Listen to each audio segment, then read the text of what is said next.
Hey, what's up everybody? Welcome back to Sony a7 Wednesdays, and today I got a good one for you.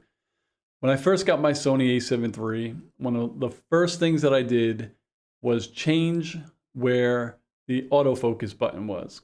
Obviously, when you first get your camera, when you half press the shutter button, that is when you start to focus in autofocus mode. You half press, you focus, and then you press the shutter button down, you take your picture. I did not like that. And so I changed it. So now instead of pressing this down halfway, I remapped it to the autofocus on button in the back.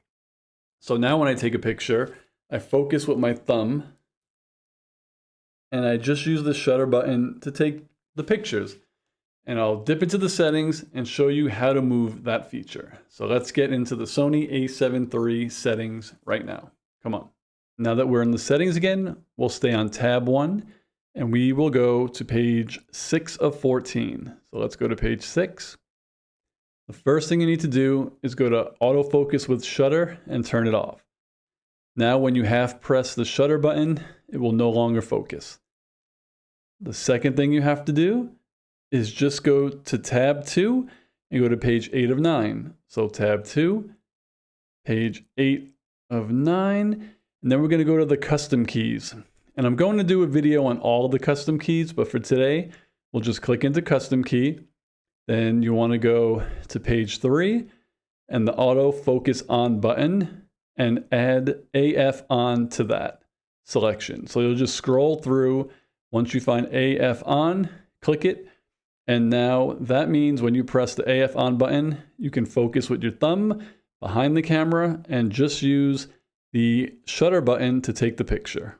And there you have another super simple setting, SSS, super simple setting for your Sony a7 III that I think might help you take better pictures and more consistent pictures. Because when I used the shutter halfway to focus, sometimes you just hit the shutter button down all the way and you take the picture by accident.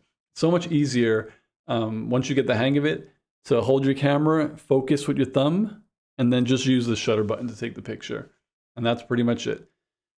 Okay, well, if this video was helpful, please let me know down below. Leave any questions, comments down below. If you like my page and this is the first time to my channel, please consider subscribing. But everyone else who has already liked, subscribed, etc., I thank you again. I'll talk to you on the next video. Peace, guys.